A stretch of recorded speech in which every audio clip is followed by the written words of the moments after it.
Join করার করবেন। ঠিক আছে। তো প্রথমে যে ঘটনাটি বলবো সেটি আমার নিজের অভিজ্ঞতা। তো ঘটনাটি ঘটেছে কলকাতা এবং কলকাতার বিখ্যাত জায়গা বেহালাতে। তো সব ঠিক আছে, all the best. Okay okay Shreya, thank you thank you. তো ঘটনাটি বেহালাতে ঘটা। এক্স্যাক্টলি পিন পয়েন্ট করে জায়গা আমি বলছি না, কারণ বাড়িটিও রয়েছে এবং জায়গাটিও সবাই চেনে, তো খুব একটা আমি সেটা দরকার মনে করছি না, দরকার নেই।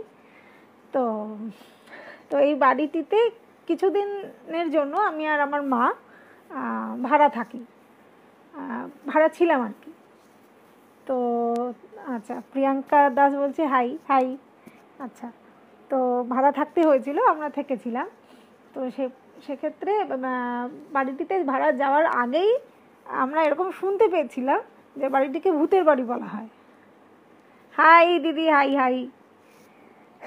তো বাড়িটিকে ভূতের বাড়ি বলা হয়, রাজন্যা ভট্টাচার্য হাই। তো সেক্ষেত্রে সেটা শুনেছিলাম, আমরা যাওয়ার আগেই জানতে পেরেছিলাম। তো তখন আমি বা আমার ফ্যামিলির কেউই, মা বাবা বোন কেউই আমরা কোনো দিনই ভূতের মানে স্বীকার করতামও না, বিশ্বাসও করতাম না, কিছুই না। তো যথারীতি এটা শোনার পরে মনে হলো যে এ তো মজা। আমি আর মা আবার ইয়ার্কি মারলাম যে ভালোই হবে, বেশি ভূত টুত দেখা যাবে। যথারীতি কেউ সিরিয়াসলি নেয় না যতক্ষণ না এক্সপিরিয়েন্স হচ্ছে। তো ভালো কথা।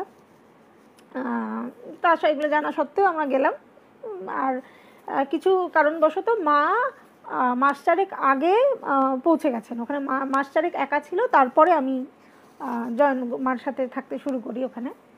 তো মা চলে যাওয়ার পরে আমি যখন পৌঁছালাম, তো তখন এই কথা সে কথা নানা রকম কথাবার্তার পরে মাকে আমি জিজ্ঞেস করলাম যে কী গো মা, ভূত দেখতে পেলে? তো মা বললো যে না না, সেরকম কিছু না। তো কিন্তু হাসিটা যে খুব হেসে ওড়ালো বটে, কিন্তু হাসিটা খুব সন্তোষজনক নয়, মানে কিছু একটা গণ্ডগোল আছে। যাই হোক, আমি আর ভেঙে কিছু তখন জিজ্ঞেস করিনি। তো বাড়িটার কথা একটু বলি। বাড়িটা বেশ মানে অনেক দিন আগের বাড়ি, বেশ পুরনো বাড়ি। আর এরকম ইউ প্যাটার্নের তৈরি, এরকম ইউ মতো প্যাটার্ন। তো দোতলা বাড়ি। তো ইউ প্যাটার্নের একটা উইংয়ে আমি আর আমার মা ওপরে দোতলায় ভাড়া ছিলাম, আর আরেকটা উইংয়ে সাগ্নিক মণ্ডল বলছেন হ্যালো হ্যালো, হ্যাঁ হাই। তো আরেকটা উইংয়ে ওপর পোর্শনটা, অপোজিট উইং, ওপর পোর্শনটা ফাঁকা, মানে বাড়ি নিজের জন্য রেখেছিলেন, আর নিচে আবার একটা ফ্যামিলি ভাড়া ছিল। তো ওই ওপর পোর্শনটা, আমাদের ওপর পোর্শনটা যে দিকটায় আমরা ছিলাম সেটা বেশ বড়, মানে মায়ের ঘর। প্রথমে ঢুকেই একটা ঘর, সেটা মায়ের ঘর। তারপরে সামনে দিয়ে একটা লম্বা করিডোর, ওই করিডোরের পাশে রান্না কিচেন আছে, তার পাশে আরেকটা ঘর, আরও একটা ঘর, এরকম করে করিডোরটা শেষ প্রান্তে একদম গিয়ে বাথরুম রয়েছে, আর বাথরুমটার লাগোয়া আরেকটা রুম। তো সেই রুমটা আমার বেশ পছন্দ হয়েছে, যে এইটা ভালো রুম, বেশ নিরিবিলি মতো, আর বাইরে একটা তেজপাতা গাছ আছে। তো সেটা বেশ হাওয়া দিলে ঝিরঝির করে পাতাগুলো নড়ে, বেশ ভালো মনোরম ঘরটা। এই ঘরটা তাহলে আমি থাকবো। হলো, সব সেট আপ হলো। তো আর এই যে দুটো উইংয়ের মাঝখানে বেশ অনেকটা এরিয়া, সেখানে একটা বিরাট আম গাছ আছে, আরও টুকটাক গাছপালা রয়েছে। তো এই হচ্ছে মোটামুটি বাড়ির ডিজাইন। আর পুরোনো দিনের বাড়ির ধাঁচে তৈরি, তো ছাদ বিশাল উঁচু, মানে অনেক উঁচু মানে দেখে মনে হয় পুরোনো দিনের বাড়ি। তো ঠিক আছে, আমার ভালোই লেগেছে। আমি কোনোদিন ওরকমভাবে পুরোনো দিনের বাড়িতে থাকিনি, বেশ ভালোই। তো হলো এরকম, তারপরে থাকতে শুরু করলাম। আচ্ছা, চলছে। তারপরে দিন কেটেছে বেশ এদিক ওদিক। তারপরে আবার এরকম কোনো একদিন আর কি মার সাথে কথা বলতে মা আমাকে বলছে যে জানিস তো, আমি না রাত্রে ধূপের গন্ধ পাই, সুন্দর ধূপের গন্ধ। আর হতে পারে পুজো টুজো কেউ করে। তখন মা বলছে যে রাত্রি 2টো 2:30 3টে এরকম সময় পুজো করে। বলছি যে হ্যাঁ, করতেই পারে, তাতে কি আছে। তো মা বলছে হ্যাঁ, সে করতে পারে, এই কোনো স্পেসিফিক পুজোর দিন, কালী পুজো হোক বা এরকম কোনো পুজো টুজো রাতে থাকলে, লগ্ন থাকলে, সময় থাকলে সেদিন করলো, বুঝলাম। কিন্তু মানে কোনো পুজো কিচ্ছু নেই সেরকম সময় রাত্রে এরকম ধূপের গন্ধ। আর হতে পারে, কি কি কি আর অত ইয়ে আছে, হতেই পারে, হ্যাঁ মা বলছে হ্যাঁ হতেই পারে, তাতে আর কি আছে। হলো, তো এইগুলো হলো। তারপরে আরেকটা জিনিস, এবার আমার ঘরে আমি প্রথম কিছু কিছু টের পাইনি। আচ্ছা, আমরা যে উইংটায় ছিলাম সেই উইংটার নিচে কেউ না, আর ওটা একটা মানে কি বলে খান্ডার মতো, ভাঙা চোরা পড়ে, আনইউজড, মানে কেউ থাকে না। তো এরকম আমার নিচটা। আমার ঘরে হচ্ছে কি, আমি শুচ্ছি রাতে যখন, একবার মনে আছে এরকম মানে ঘুম ভেঙে গেছে, আর বেশ গরম, ঘুম আসছে না, এপাশ ওপাশ করছি। আচ্ছা, বালিশে কান দিয়ে যখন শুচ্ছি তখন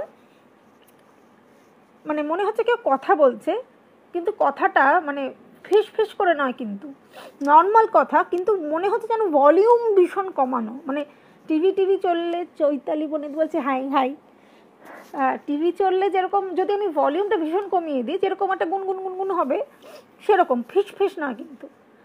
তো আমি আবার ভাবছি যে আমার কি ফোন টোনে কিছু অন আছে বা হেডফোনে কিছু আছে চলছে, সেরকম আওয়াজ আসছে, তো চেক করছি না, কিছু নেই।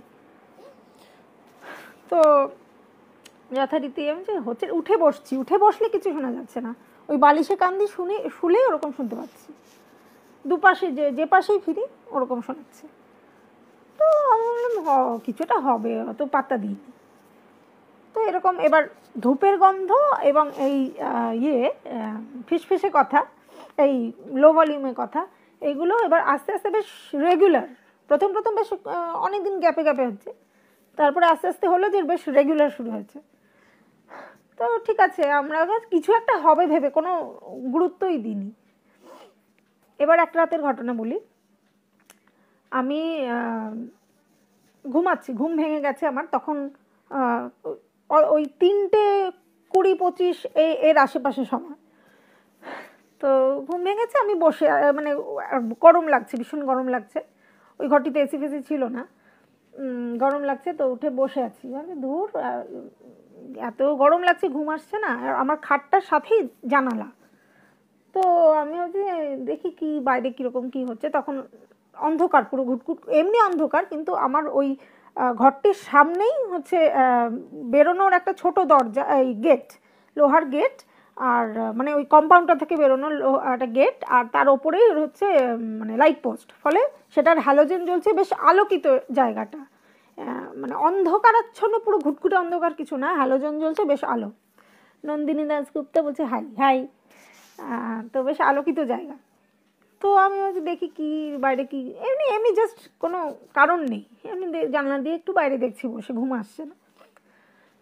আচ্ছা, আমি এবার দেখছি একটা ফিগার, হ্যাঁ একটা ফিগার, এবার কোথা দিয়ে ঢুকেছে কি ব্যাপার আমি জানি না, ওই তেজপাতা গাছটার তলা দিয়ে দিক দিয়ে ঘুরে গিয়ে ওই আমাদের যে বললাম যে এই ইউএর মাঝে একটা আম গাছ আছে, ওই দিকটায় গেল। আমি জানালাটা দিয়ে দেখছি, এবার আমি ভাবছি চোর, আমি ভাবছি যে চোর, এখন চোর বেরিয়েছে, কি নিচ্ছে কে জানে। আমি আবার জানলা দিয়ে দেখছি, তো আবার খানিকক্ষণ পরে দেখলাম ফিগারটা ওদিক থেকে এদিকে আসছে। আমি আবার এটা ভাবছি যে কি নিল দেখি তো, বলে আমি ওর হাত দেখার চেষ্টা করছি।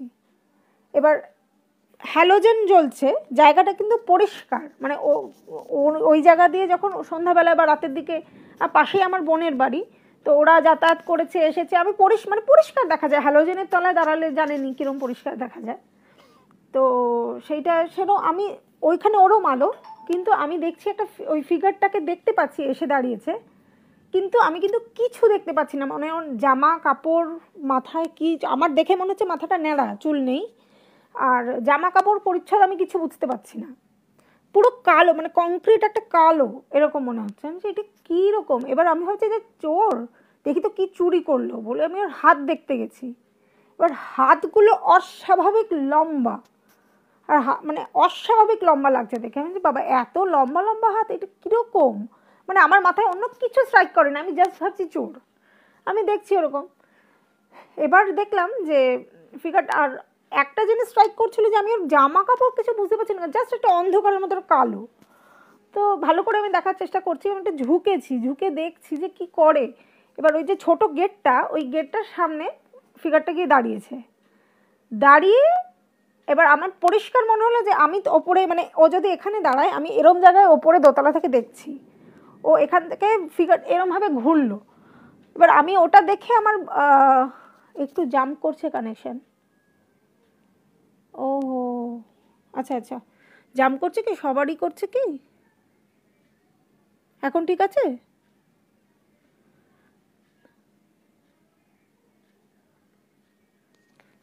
একটুখানি বলুন না ঠিক আছে কিনা, যাকে আমি বলতে থাকি। চৈতালি মনে করছে তোমার প্রথম দেখে ওইভাবে ভয় করেনি, কি সাহসিক তোমার। না না, অ্যাকচুয়ালি কি বলুন তো, মানে প্রথম যখন দেখবেন আপনার মনেও হবে না কিন্তু আপনি কিছু একটা গন্ডগোলের দেখছেন, এইটাই হয়। তো যাই হোক, আমি মানে ওর মনে, আমার মনে হলো এভাবে দেখছে, তাই আমি সরে গেছি জানালা থেকে। আমি ভাবছি চোর টোর কি আবার দেখবে, আমি উঁকি মেরে দেখছি। আচ্ছা এখন ঠিক আছে, আচ্ছা আচ্ছা। তো ভাববে উঁকি মেরে কি দেখছে, সেজন্য আমি সরে গেছি। আর সরে সরে গেছি, তারপরে আবার একটু পরে আমি, না ভুল বলছি, মানে তার আগে, সরে যাওয়ার আগে একটা অদ্ভুত ঘটনা আমি দেখলাম। সেটা হচ্ছে মানে হাত দুটোকে ও এরমভাবে তুলে, গেটটা ধরুন এখানে, ও গেটের ওপর দিয়ে এরমভাবে ফেলে দাঁড়িয়ে আছে। আমি ভাবছি এটা কি অদ্ভুত পশ্চার, মানে চোর যদি হয় সে ওরমভাবে হাত মেলে এরভাবে দাঁড়িয়ে থাকবে কেন, সে এটা কি করছে, মানে ওটা দেখার জন্য আমি আরো ভালো করে দেখতে গিয়ে তখনই মাথাটা ঘুরিয়েছে।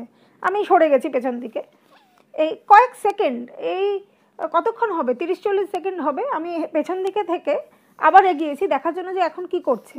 আমি দেখছি ও গেটের ওই পারে, মানে ওই ফিগারটা গেটের ওই পারে। এবার ওই পারে যে গেল, গেটটা ভীষণ আওয়াজ হয়, মানে ওটা একটু টাচ হলে আওয়াজ হয়, পুরো জং ধরা মরচে পড়া একটা গেট, মানে ওটাতে ও টপকালো কি করে, কিভাবে ওই দিকে চলে গেলাম কিছুই বুঝতে পারলাম না। আমি ওই জিনিসটাকে ওই দিকে দেখলাম, আর ওইখানে মানে প্রচুর শুকনো পাতা, প্রচুর গাছ ওইখানটায়, ফলে শুকনো পাতা টাতা পড়ে থাকে, কোনো আওয়াজ নেই, কোনো আওয়াজ নেই, মানে ওই পাতা পাড়া মানে ওপর পাড়া দিয়ে গেলে যে খচমচে আওয়াজ, কোনো আওয়াজ নেই। আমি এটা বুঝতেই পারলাম না যে ওই দিকটা ব্যাপারটা হলো কি করে, এদিকে গেল কি করে। তো যাই হোক, এটা আমি কিছু একটা হবে, কোনোভাবে টপকে গেছে। হ্যাঁ হ্যাঁ এখন ঠিক আছে, আচ্ছা আচ্ছা।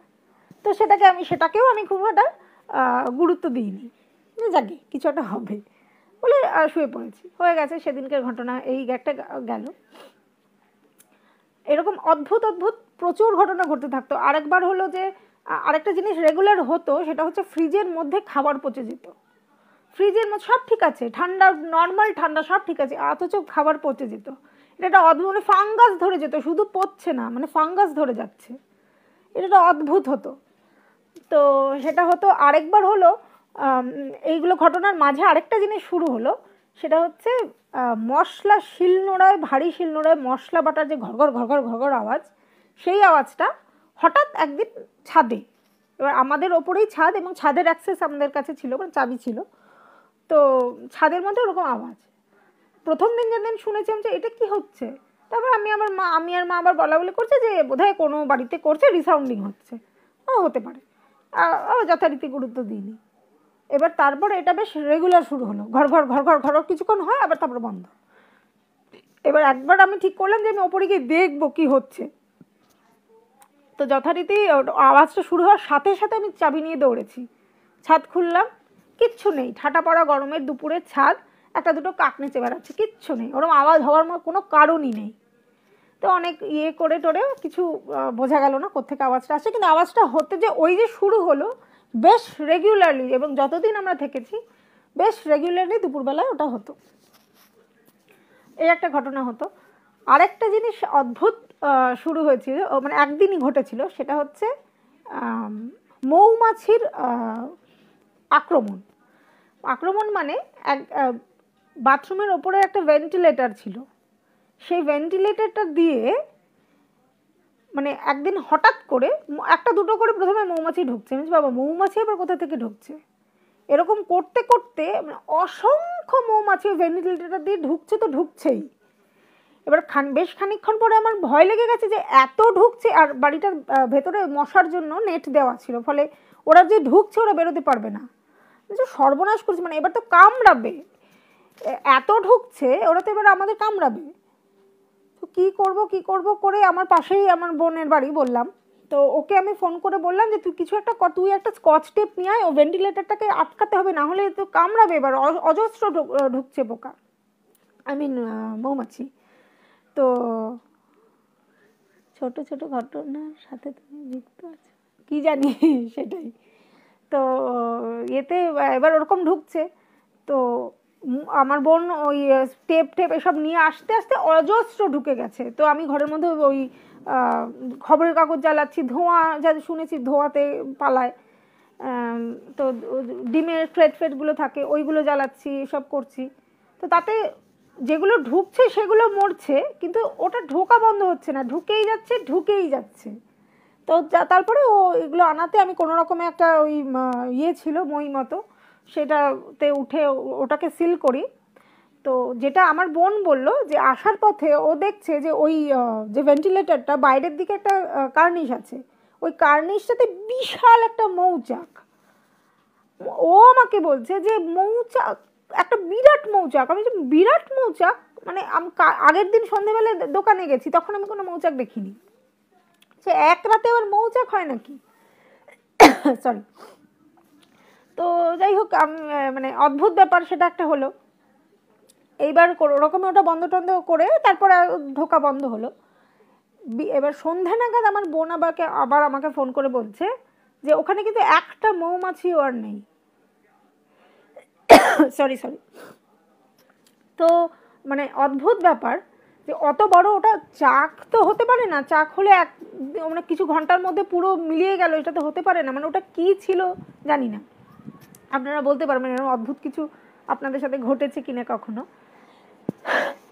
সো সরি, ইয়ে হচ্ছে, একটু ইরিটেশন হচ্ছে। খুব ভালো গল্পগুলো, থ্যাংক ইউ থ্যাংক ইউ। তো এরকম সব অদ্ভুত অদ্ভুত ব্যাপার হতো। তো এরপরে আরেকদিন কাণ্ড হলো, গরমকালের রাত্রিবেলা আমি ঘরে শুয়ে পড়েছি, তখন 10:30 পৌনে 11টা এরকম হবে হয়তো। শুয়ে আমি গল্পের বই পড়ছি, এবার বাইরে ও হঠাৎ করে একটা ধুমধাম আওয়াজ, মানে পরিষ্কার বোঝা গেল গাছের ডাল ভেঙে পড়ছে। তো আমি বললাম বাবা এখন হঠাৎ গাছের ডাল ভেঙেছে, আচ্ছা হতে পারে কিছু একটা। তো ওই বললাম উল্টো দিকের উইংয়ে যারা নিচে ভাড়া থাকেন তারা বেরিয়ে এসেছেন, এসে এবার আমি কথাবার্তা শুনতে পাচ্ছি, তারা বলছেন যে উমা এত বড় ডালটা ভাঙলো কি করে। তো আমি আবার ভাবলাম যে বাবা লোকজন আরও বেশি বাড়াবাড়ি, গাছের ডাল ভেঙে পড়তেই পারে, তে আর কি আছে।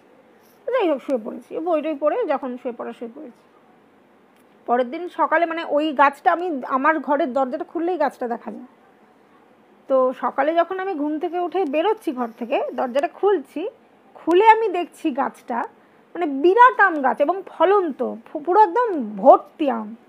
সেই গাছ হঠাৎ আমি দেখছি, দেখে মনে হবে মানে গাছের এরম মোটা একটা ডাল দেখে মনে হবে এরমভাবে মাঝখান থেকে কেন মুচড়ে দিয়েছে, মানে ওরকম। আর এমন না যে পোকায় ধরা বা অসুখ হয়েছে গাছটার, মানে ফোপড়া ফাঁপা ওরম কিচ্ছু না, একদম নিরেট দগদগে গাছের ডাল, এবং দেখলে মনে হয় এরকম মুচড়ে দিয়েছে। এবং ওই ডালটা কিভাবে কোনো, মানে ওই ডাল অত্যন্ত ঝড়েও ভেঙে, ওরভাবে ভাঙা মুশকিল আছে, ভাঙবে না। ঝড় নেই, বাদল নেই, বৃষ্টি নেই, কিচ্ছু নেই, হঠাৎ ওই ডালটা ওভাবে কীভাবে ভাঙতে পারে আমার কোনো আইডিয়া নেই। তো দেখে যথারীতি অবাক টবাক হয়ে গেছি, হলো।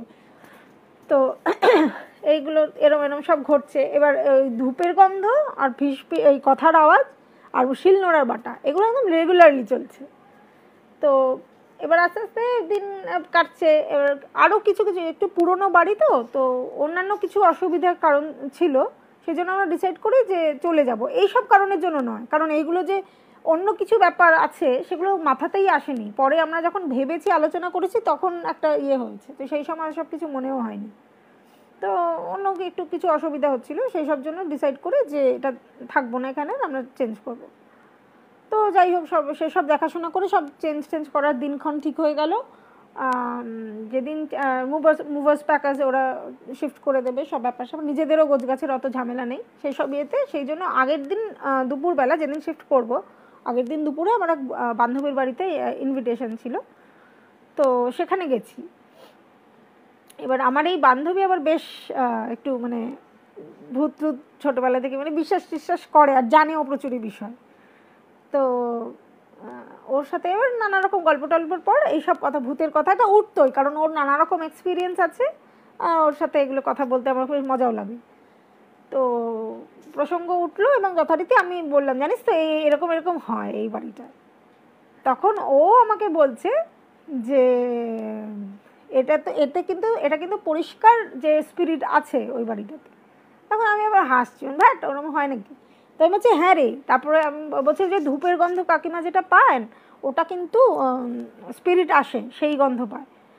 তখন আমি বললাম আমি কোথাও একটা পড়েছিলাম আগে যে পচা গন্ধ বেরোয়, নট ভালো গন্ধ। তো সেটা আমি আবার ওকে বললাম, ও তখন বলছে যে না না, তার কোনো মানে নেই, স্পিরিট আসলে ভালো গন্ধও বেরোয়, হ্যাঁ হতে পারে। তো সেই সব ও বলছে যে তোর সাথে কেউ কমিউনিকেট করার চেষ্টা করছে, সেই জন্য ওই আস্তে আস্তে কথা যেটা তুই শুনছিস লো ভলিউমে, ওটা তোর সাথে কেউ কমিউনিকেট করার চেষ্টা করছে। তো আমি শুনছি, আচ্ছা ঠিক আছে হবে হয়তো, মানে আমার হাসিই পাচ্ছে, আমি সিরিয়াসলি মোটেই নিচ্ছি না। তো এই সমস্ত হলো টলো, সারাদিন বেশ এইসব নিয়ে আলোচনা হয়েছে। শুভজিৎ দে বলছে হাই হাই। তো সারাদিন এসব নিয়ে আলোচনা হলো। তারপরে বাড়ি ফিরে এসেছি সন্ধ্যেবেলায়, মোটামুটি গোছগাছ সব রেডি, আর মুভার্স প্যাকাজি করবে, আমাদের উপর খুব একটা চাপ নেই। তো মাকে বললাম যে যেটুক টুকটাক বাকি আছে কাল সকালে উঠে করে নেবো, এখন ছাড়ো, এখন ঘুমিয়ে পড়ি, আজকে তাড়াতাড়ি টায়ার্ড লাগছে।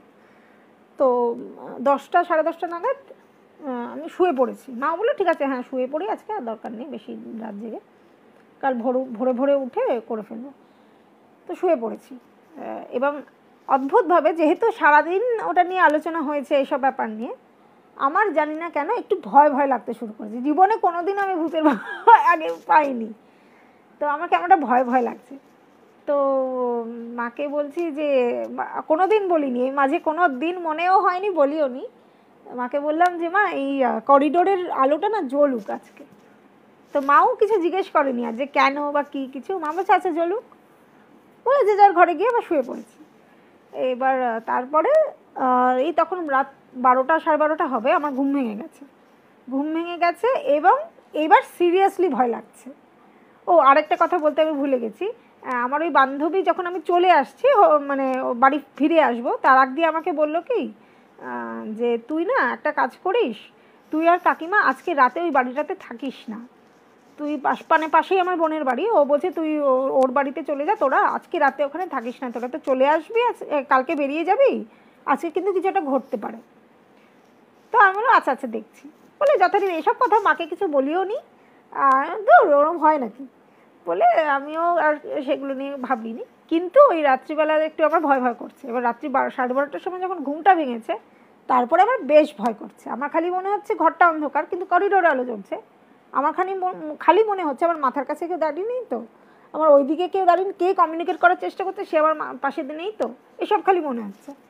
বেশ 15-20 মিনিট এসব এপাশ ওপাশ করে ভয় ভয় এসব করে মানে ধর এরকম করে কোনো মানে হয় না, আমি মার ঘরে চলে যাই বলে উঠে মার ঘরে গেছি। আর আমার মায়ের ইনসমনিয়া আছে, খুব মানে অর্ধেক দিন রাতেই ঘুমায় না।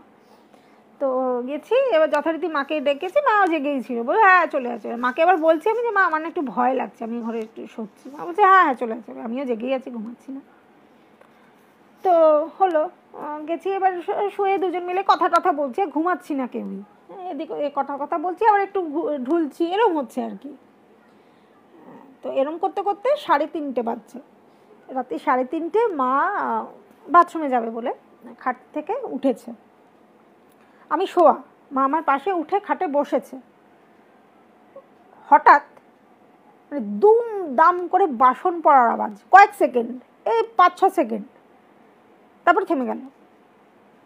আমি তড়াক করে উঠে বসেছি, এটা কি হলো, কোনো চারিদিক নিস্তব্ধ, কোনো আওয়াজ নেই, কিছু একটা হবে বলে আবার শুয়ে পড়েছি। এবারে মা খাট থেকে নেমে মার দরজাটা খুলেছে, ঘরের দরজাটা। এবার বলেছিলাম যে মায়ের দরজাটা খুললেই লম্বা করিডোর, এন্ডে হচ্ছে বাথরুমটা। তো দরজাটা খুলেছে, এবার খোলার সাথে সাথে মনে হচ্ছে ওই বাথরুমটার সামনে, করিডোরে কিন্তু আলো জ্বলছে, অন্ধকার নয়, ওই বাথরুমটার সামনে বাসনপত্র পড়ছে। আমরা কিন্তু চোখে কিছু দেখছি না, কিন্তু ওই থালা গ্লাস বাটি পড়ার টুংটাং আওয়াজ নয়, মানে বড় ভারী লোহার বালতি বাসন পড়ে ধুমধাম পরে আওয়াজ হয়, ঠিক ওরকম হচ্ছে। আমি তো লাফ দিয়ে তড়াক করে নেমে মার পাশে গেছি, কিন্তু কিছু তো দেখতে পাচ্ছি না, কিন্তু পরিষ্কার বুঝতে পারছি আওয়াজটা ওখান থেকে আসছে। আমি মাকে সমানে ঝাঁকাচ্ছি, মা এটা কী হচ্ছে কী হচ্ছে?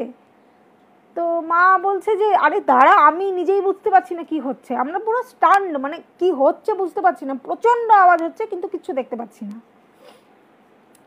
তো বেশ বেশ খানিকক্ষণ, মানে আমাদের মনে হচ্ছে শেষই হচ্ছে না, থামছেই না, কিন্তু জিনিসটা হলো হয়তো খুব বেশি হলে 40-50 সেকেন্ড, তার বেশি হবে না, 1 মিনিট তো হবে না, ওর 40 সেকেন্ড মতোই হবে।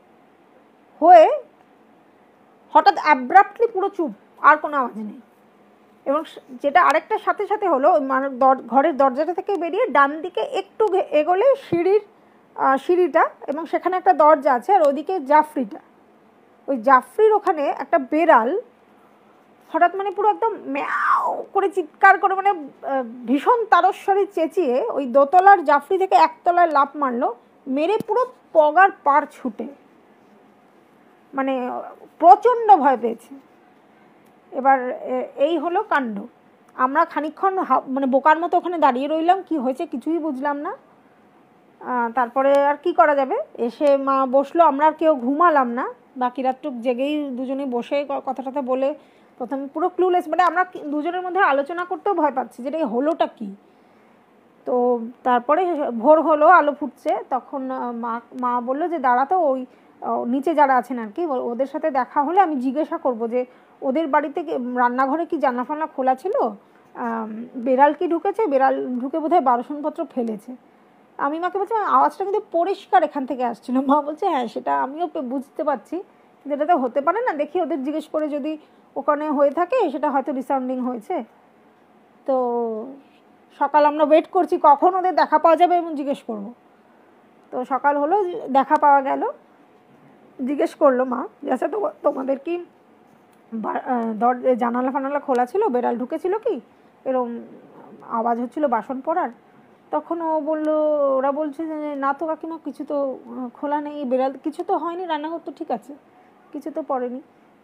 তো মা বলছে তোমরা রাতে শুনতে পাওনি ভীষণ জোরে বাসন কোসন পড়ার আওয়াজ হচ্ছিল?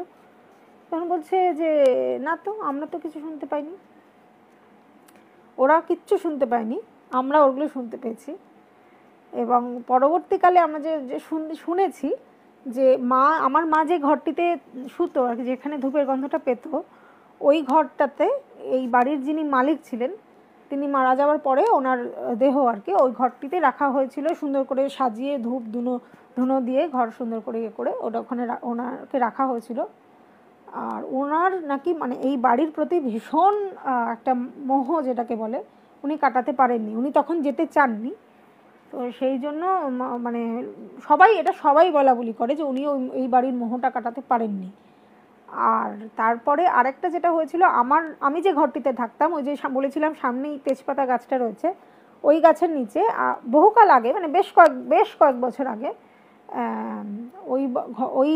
আমি যে নিচের অংশটা বলেছিলাম যে খান্ডার হয়ে গেছে, মানে ভাঙাচোরা পড়ে থাকে, কেউ থাকে না, সেই অংশটিতে বেশ কয়েকটি নার্স আগে মেস করে থাকতো, এবং ওদের একজন রান্না করে দিতেন আর কি, তিনি ওই তেজপাতা গাছটির নিচে গায়ে আগুন দিয়ে আত্মহত্যা করেছিলেন। তো এইগুলো ঘটনা ঘটেছিল ওই বাড়িটিতে। আর এর ফলে মানে মিস্ত্রি মজুর এরা কাজ করতে চাইতো না, কেউ কাজ করতে চাইতো না। মানে আমরাও নিজেরাও ফেস করেছি, আমাদের ইলেকট্রিকের কিছু খারাপ হলে অ্যাপ্লায়েন্স মানে বা কিছু ওয়্যারিংয়ে গণ্ডগোল হলে কোনো মিস্ত্রি আসতো না, মানে আমাদের ওই বাড়িওয়ালাকে জানাতে হতো, ওদের ঠিক করা একজনই নির্দিষ্ট মিস্ত্রি ছিলেন, ওই ভদ্রলোকই আসতেন, আর কেউ আসতো না। তো এটা পরে শুনেছি যে এরকম বাড়িতে কাজ হচ্ছে, মিস্ত্রিরা চা খাচ্ছি বলে বেরিয়ে গেছে, তারপরে আর আসেনি। তাদের জিজ্ঞেস করাতে তারা বলেছে কোনো দরকার নেই, টাকা পয়সা আমাদের লাগবে না, ওই বাড়িতে আমরা আর কাজ করতে যাব না। তো এই হচ্ছে আমার অভিজ্ঞতা ওই বাড়িটির। তো জানি না আপনাদের কেমন লাগলো, মানে এটা যখন আমি ফেস করেছি আমিও নিজে খুব একটা গুরুত্ব দিইও নি, কিন্তু পরবর্তীকালে ভাবনা চিন্তা করে এগুলো তো যা আমি যে কনক্লুশনে পৌঁছেছি, মানে ভূত আছে কি নেই সেটা আমি এখনও জানি না, শিওর করে আমিও নিজে বুঝতে পারি না। কিন্তু ভূতের বাড়ি যদি আমি জানি কোনো একটা এটা ভূতের বাড়ি বলে সবাই বলে, আমি সেই বাড়িতে যাচ্ছি না, এটা শিওর, এটা শিওর। এই হচ্ছে, মানে থাকতে যাব না, যেতে পারি কিন্তু ওই থাকার জন্য আমি আর যাচ্ছি না, এটা তো শিওর। তো খুব ভালো হচ্ছে গল্প বলার জন্য, থ্যাংক ইউ। আচ্ছা, চৈতালি পণ্ডিত বলছেন খুব সুন্দর হয়েছে গল্পটা। আচ্ছা আচ্ছা, আপনাদের ভালো লাগলে আমারও বেশ, মানে ভয় বলুন মজা বলুন, মানে এটা ভূতের গল্প যারা আমরা পছন্দ করি, এই ভয় ভয় মজাটাই তো নেওয়ার চেষ্টা করি। তো এটাই, মানে আমিও কোনোদিনও ভাবিনি যে আমি ফেস করবো এরকম একটা কিছু, তো মজাই লাগে, আমার বলতেও বেশ মজা লাগে। তো এই হলো ব্যাপার। আর একটা ছোট ঘটনা আমি শেয়ার করছি, পরে আজকের মতো বিদায় নেব। সেটা হলো যে আমার ওই যে বান্ধবীর কথা বললাম যে যে বেশ এগুলো সম্পর্কে জানে এবং অনেক এক্সপিরিয়েন্স আছে, আর একটা ঘটনা বলি। ওরা এই করোনা হওয়ার প্রথম ঢেউ আসার কিছুদিন আগ দিয়েই ওরা দীঘা বেড়াতে গেছিলো, ওর হাজব্যান্ড আর ওর বাবা মা। তো সেখানে বেড়াতে গিয়ে দীঘায় আমি জানি অনেকেই অনেক কিছু এক্সপিরিয়েন্স করেন, তো ওরও একটা অদ্ভুত এক্সপিরিয়েন্স হয়েছে, সেটা বলি। ওখানে একটি হোটেল, সেটি আগে সম্ভবত সরকারি ছিল এবং পরে বোধহয় মানে বেসরকারিকরণ হয়েছে, তো নামটা আমি বলছি না। তো সেই হোটেলটিতে ওরা থাকার জন্য গেল এবং সম্ভবত প্রি বুকিং করে ওরা যায়নি, ওরা গিয়েই ইয়ে করেছে, বুকিং করেছে। তো ওরা যখন রিসেপশনে মানে কোন কোন রুম অ্যাভেলেবেল, যেহেতু প্রি বুকিং নেই সেই জন্য যেটা যেরকম যেখানে অ্যাভেলেবেল পেয়েছে নিয়েছে। মানে ওর বাবা মার ঘর আর বোধহয় দোতলায় পেয়েছিল, আর ওদের রুম পেয়েছিল একতলায়। সেইখানে এবার যখন রিসেপশনে কথা বলে যে সব ঠিকঠাক হলো, তখন যে রুম বয়কে ডেকে রিসেপশনের ভদ্রলোক বলছেন যে নাও চাবি দুটো নিয়ে নাও আর ওনাদের লাগেজগুলো রুমগুলোতে দিয়ে দাও। তো ওদের যে রুমটা ছিল সেটা 103 নম্বর ঘর। তো যে মানে ভদ্রলোক রুমে নিয়ে যাবেন, লাগেজগুলো ঘরে নিয়ে যাবেন, তিনি চাবি দুটো নিয়ে বলছেন 103 নম্বরে। তো ওই মানে রিসেপশনে যে ভদ্রলোক তাকে জিজ্ঞেস করছে 103 নম্বরে দেবো? তখন বলছে হ্যাঁ 103 নম্বরে দিয়ে দাও। বলে ভদ্রলোক খানিকক্ষণ ওর দিকে হাঁ করে তাকিয়ে রইলো, তারপর উনি কোনো ভ্রুক্ষেপ করছে না দেখে কি করবে আর চলে গেছে, নিয়ে গেছে, রেখে দিয়েছে যে যার যার লাগেজগুলো যেখানে যেখানে রাখার।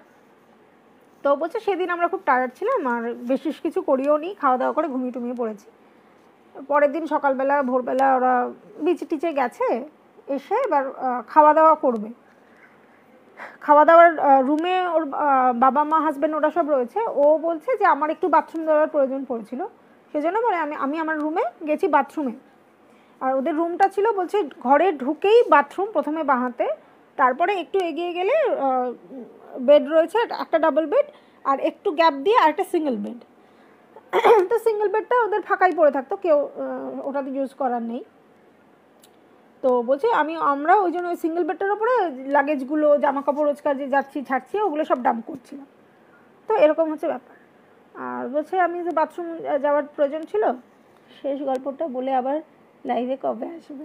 আসবো আবার আসবো, আরও একটা দুটো কিছু ঘটনা আছে, সেগুলোও বেশ মজাদার, বলবো। আচ্ছা আচ্ছা, মেঘনা পাল বলছে ভয়ের বেশ, হ্যাঁ বেশ ভয়েরই। চৈতালি হতে বলছে এইমাত্র জয়েন করলাম, খুব দেরি হয়ে গেল। হ্যাঁ একটু দেরি হয়ে গেল, একটা গল্প বলে দিয়েছি, আপনি একটু লাইভটা পরে দেখে নেবেন, মজা পাবেন আশা করছি। তো যাই হোক, এবার ও বাথরুম সেরে বলছে যে খাওয়ার আগে আমার একটা ওষুধ খেতে হয়। তো আমি গেছি ওষুধটা খাবো বলে, বেডসাইড টেবিলের ওপরে ওষুধও বার করেই রেখেছিল যে খাবে বলে। বলছি আমি ওষুধটা ছিঁড়ে খাবো তার আগে হঠাৎ ঘটাং করে আওয়াজ করে পাখা চলতে শুরু করেছে। তো পাখার সুইচ পেছন দিকে, কিন্তু ওর বেডসাইড টেবিলের আশেপাশে কোথাও কোনো পাখার কানেকশন নেই, ফ্যানটা চলতে শুরু করেছে। তো বলছে যে পাখাটা চলছিল না, তার কারণ হচ্ছে ওই ঘটাং করে আওয়াজটা, আমরা ইউজ করছি তো রুমটা, যখনই পাখাটা চালাচ্ছি ওই আওয়াজটা হচ্ছে। তো আর বলছে আমি রুমে এসেও পাখাটা চলছিল না, পাখাটা বন্ধই ছিল। তো আমি ওকে জিজ্ঞাসা করলাম যে তুই কি দেখলি, সুইচটা দেওয়া? বলছে হ্যাঁ সুইচটা দেওয়া, আমি সুইচটা দিইনি, পাখাটা চলছিল না। তো বললাম আচ্ছা ঠিক আছে, বলে এটা ও যাই হোক, ওর যেহেতু নিজের অনেক এক্সপিরিয়েন্স আছে, যে খুব একটা ঘাবড়ায়নি। তো চলে গেছে রুম থেকে বেরিয়ে। এবার খাওয়ার ওখানে গিয়ে আবার ওর হাজব্যান্ডকে বলেছে, বাবা মাকে বলেছে, তাতে আবার ওর হাজব্যান্ড খুব মজা মানে মজা করিয়েছে, বলছে হ্যাঁ বা হরর মুভি দেখলে ভালো লাগবে এসব আর কি মেরেছে। তো হলো এসব করে ঘুরেছে টুরেছে, মাঝে আর খুব একটা কিছু হয়নি। এবার যেদিন ওরা ফিরবে তার আগের দিন সন্ধেবেলায় সবাই বসে বাইরে গল্প টল্প করছে। তো ও ভাবলো যে আমার সমস্ত জামা কাপড় একেবারে পুরো ছড়িয়ে ছিটিয়ে ওই খাটটার উপরে রাখা আছে, আমি একটু ঝট করে ওটা প্যাক করে আসি, সকাল সকাল বেরিয়ে যাব। তো ওর একাই রুমে গেছে, রুমে গিয়ে এবার জামা কাপড় প্যাক করছে। বলছে আমি মানে ওর বেডটার ওপরে ও ওই লাগেজটা সুটকেস বা যাই নিয়ে গেছে সেটা রেখেছে, আর ওই খাটটা থেকে ঘুরে ঘুরে একটা করে জামা কাপড় যা ছিল একটা করে নিচ্ছে, ভাঁজ করছে, এই সুটকেসটা এই খাটের ওপরে এর মধ্যে ঢোকাচ্ছে। তো বলছে এরকম নিচ্ছি এদিকে ঢোকাচ্ছি, এরকম নিচ্ছি এদিক থেকে ঢোকাচ্ছি। বলছে হঠাৎ আর একবার নেওয়ার সময় ঘুরেছি, বলছে আমি দেখছি ওই খাটটার ওপরে একটা 7-8 বছর বয়সী একটা ছেলে পা ঝুলিয়ে বসে আছে। বলছে এবার পরিষ্কার, বলছে আমি পরিষ্কার দেখেছি, মানে আমি ওকে কেমন দেখতে সেটা যদি আমাকে জিজ্ঞেস করে আমি বলে দেবো, পুরো পরিষ্কার। আর তার মধ্যে বলছে একটা কালো রঙের ছোট শর্টস পরা, আর ওপরে একটা টি শার্ট পরেছে হলুদ আর স্কাই ব্লু স্ট্রাইপ দেওয়া। এটা বলছে আমি পরিষ্কার দেখতে পাচ্ছি। বলে আমি দেখে স্টান্ড, মানে আমি এদিকে ঘুরে মানে এই জিনিসটা রেখে আবার দেখতে যাব আর নেই কিছু। তো যথারীতি হয়েছে, মানে একটু তো ঘাবড়িয়েছে। তো যাই হোক সেদিনকে রাতে তাড়াতাড়ি করে করে বেরিয়ে গেছে। পরের দিন সকালবেলা বেরোবে, তখন রিসেপশনে ওরা সব জিজ্ঞেস করেছে যে আচ্ছা 103 নম্বর ঘরটা কি কোনো অসুবিধা আছে, কোনো প্রবলেম আছে? তখন রিসেপশন বলছে না তো কোনো অসুবিধা না কোনো অসুবিধা নেই। তখন ওরা আবার বলছে যে না একটু ঠিক করে বলুন না, কিছু কি অসুবিধা, ওখানে কি কিছু হয়েছিল? বলছে না কিছু হয়নি, কিছু না তো, না কোনো সমস্যা নেই। তো আর কিছু বলার নেই। এবার তারপরে বেরিয়ে পড়ে ওরা যে মানে হোটেলের যে বাইরে গেটের বাইরে যে মানে গেটম্যান যিনি ছিলেন আর কি, সিকিউরিটিকে ওরা জিজ্ঞেস করেছে যে এরকম কি কিছু কি হয়েছে, ওই রুমটা কি কিছু ঘটনা আপনারা জানেন? তখন সেও বলছে না কিছু ঘটনা হয়নি, ও কোনো ঘটনা নেই। তো যাই হোক আর কিছু তো বলার নেই বলে ওরা ওখানে দাঁড়িয়ে আছে, ও গাড়ির জন্য ওয়েট করছে। তো পাশেই একটা ওই পান টান বিক্রি হয়, পান সিগারেট বিক্রি হয়, সেই রকম একটা দোকান ছিল। তো সেই ভদ্রলোক এই সিকিউরিটির সাথে ওদের কথাবার্তাটা শুনেছিলেন। তো উনি নেমে এসে ওদেরকে বলছেন যে আপনারা যে ওকে জিজ্ঞেস করছিলেন কেন কি হয়েছে, আপনার কী দেখেছেন? তখন ও বলছে যে আমি এরকম একটা বাচ্চা ছেলেকে আমি দেখেছি। তখন ভদ্রলোক বলছে যে হ্যাঁ এটা অনেকেই দেখেছে, ওই রুমটিতেই একজন ভদ্রমহিলা তার ওই 7-8 বছর বয়সী বাচ্চা ছেলেকে নিয়ে এসেছিলেন, এবং ওখানে উনি বাচ্চাটিকে মানে মেরে ফেলেন এবং তারপরে নিজেও সুইসাইড করে দুজনেই মারা যান। এবং তারপর থেকে ওরা ওই রুমটাতে খুব একটা বেশি দেয় না, কিন্তু খুব যখন সার্চ হয়, লোকজন বেশি হয়, তখন দিয়ে দেয় আর কি। তো এই ঘটনাটা ঘটে এবং ওরা পরবর্তীকালে দীঘার হন্টেড হোটেলসের মধ্যে ওদের ওই হোটেলের নামটাও দেখেছে। এর ওটা কোনো একটা লিস্ট বোধহয় কোনো একটা ম্যাগাজিনে বেরিয়েছিল, সেখানে ওদের হোটেলের নামটাও দেখেছে। তো এই দুটো ঘটনা, ওর ঘটনাটা শুনেও আমার বেশ ভয় লেগেছে। তো এই আর কি, আমার তো শুনে ভয়ও লেগেছে, মজাও পেয়েছি, সেই জন্য শেয়ার করলাম আপনাদের সাথে। চৈতালি মানে খুব ভালো লাগলো, থ্যাংক ইউ সো মাচ শোনার জন্য, ধৈর্য ধরে লাইভে আসার জন্য থ্যাংক ইউ সো মাচ। ঠিক আছে, আজকে আর আপনাদের সময় আমি নষ্ট করবো না। বাইরে একটু এখানে ঝড় বৃষ্টিও হচ্ছে, বেশ একটা ভূতের একটা মোক্ষম পরিবেশ আর কি। তো যাই হোক, আশা করছি আবার আসবো আমি, ছোটো আরও কিছু গল্প আছে, সেগুলো আপনাদের শোনাবো, এবং সেগুলো সবই সত্যি ঘটনা, তো শুনে মজা পাবেন আশা করছি। ঠিক আছে, হ্যাঁ জানাবেন কেমন লাগলো, ভালো লাগলে জানাবেন। ওকে, আচ্ছা, সবাইকে থ্যাংক ইউ ধৈর্য ধরে আমার গল্পগুলো শোনার জন্য, থ্যাংক ইউ সো মাচ। আচ্ছা ঠিক আছে, বাই বাই, গুড নাইট। আবার পরে দেখা হবে আশা করি। আচ্ছা, আসছি, হ্যাঁ।